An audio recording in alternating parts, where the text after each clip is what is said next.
안녕하세요. OM 성형외과 성형외과 전문의 박용식입니다. 웃을 때 콧볼이 넓어진다면서 콧볼을 축소해야 하는 게 아니냐고 걱정하시는 분들이 있는데요. 오늘은 콧볼 축소에 대해서 한번 알아보도록 하겠습니다.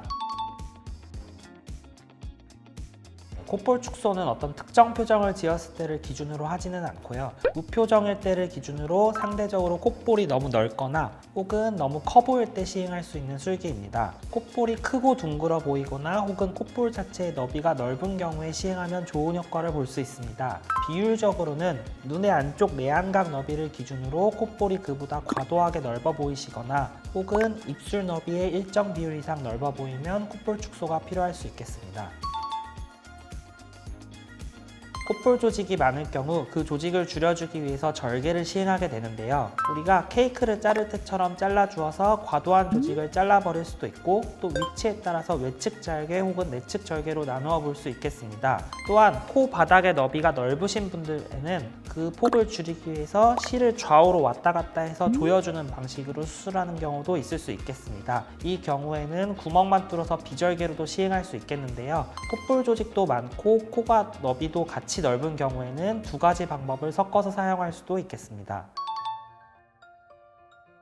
아닙니다. 전혀 높아지지 않습니다. 물론 콧볼을 줄여줘서 코끝이 조금 더 얄쌍해 보이는 경우도 소수지만 있을 수 있는데 이 또한 어디까지나 정면 효과에 한해서입니다. 측면 효과에서 코끝을 높여주는 효과를 얻고 싶다면 코끝을 높여주는 코 수술이 필요하다고 할 수 있고, 이 말을 제가 반대로 뒤집어 말씀드려 보자면 코끝이 뭉툭하신 분들은 현재 높이를 유지한 채로는 코끝의 뭉툭함을 전혀 해결해 줄 수가 없고 무조건 현재보다 앞으로 전진시켜줘야만 코가 얄쌍해질 수 있습니다. 비절개를 해서 실로 하면은 모아지는 효과가 있는데 조금이라도 높아 보이지 않을까요?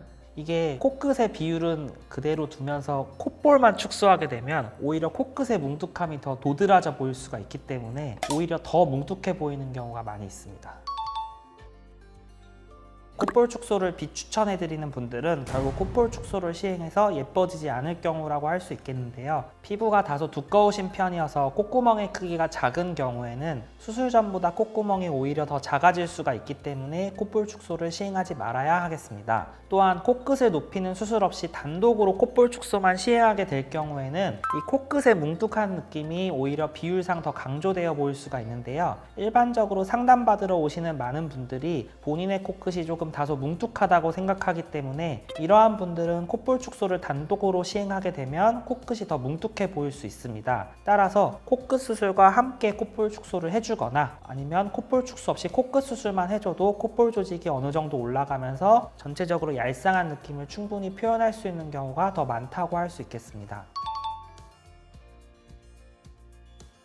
수술 자체가 위험한 수술은 절대 아니고요. 외측 절개 방법으로 수술할 경우에 흉터를 줄이는 방법에 대해서는 상당히 노하우가 필요한 일이라고 할 수 있겠습니다만 기본적으로 각 콧볼 축소의 수술 난이도 자체는 낮은 편이라고 할 수 있겠습니다. 수술 난이도는 낮지만 콧볼 축소 등 특히 피부를 절제할 경우에는 되돌릴 수가 없기 때문에 신중해야 할 필요는 있습니다. 콧볼 축소에 관심이 있어서 상담을 신청해 주신 분들 중 상당수는 콧볼뿐만 아니라 코끝도 뭉툭하다고 생각하시는 분들이 많고, 단독으로 코 축소를 시행하였을 때 앞서 말씀드린 것처럼 코끝이 이전보다 더 뭉툭해 보일 수가 있기 때문에 콧볼이 퍼진 느낌을 개선하기 위해서는 단독으로 코 축소를 하는 것보다 코끝을 높이는 것이 훨씬 더 효과적인 경우가 많을 수 있겠습니다.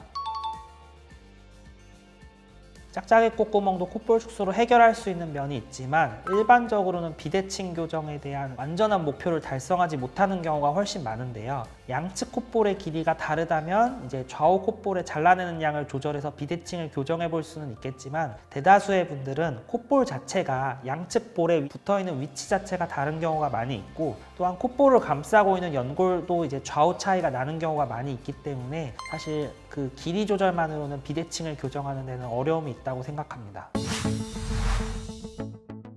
사실 콧볼 축소는 수술을 희망하시는 분들에게도 그렇고 수술자들에게도 그렇고 여러모로 부담이 없는 수술이라고 할 수 있는데요. 그렇다 보니 코 수술을 하기에는 여러 가지 상황상 조금 부담을 느끼시는 분들이 단독으로 콧볼 축소만 하기를 원하십니다. 상대적으로 코끝이 얄쌍하면서 콧볼만 주로 넓을 경우에는 콧볼 축소만 해도 상당히 예쁜 모습을 만들 수 있겠지만 대다수의 분들은 코끝이 뭉툭하다고 생각하시기 때문에 이 경우에는 오히려 콧볼 축소만 하게 되면 코끝 코끝의 뭉툭함이 더 강조되어 보이기도 하기 때문에 이 경우에는 콧볼 축소보다는 코끝을 높여주는 수술을 더 우선으로 해야 한다고 할 수 있겠습니다. 지금까지 콧볼 축소에 대해서 한번 알아보았는데요. 더 궁금하신 내용이 있으시면 언제든 댓글 달아주시면 확인하도록 하겠습니다. 감사합니다.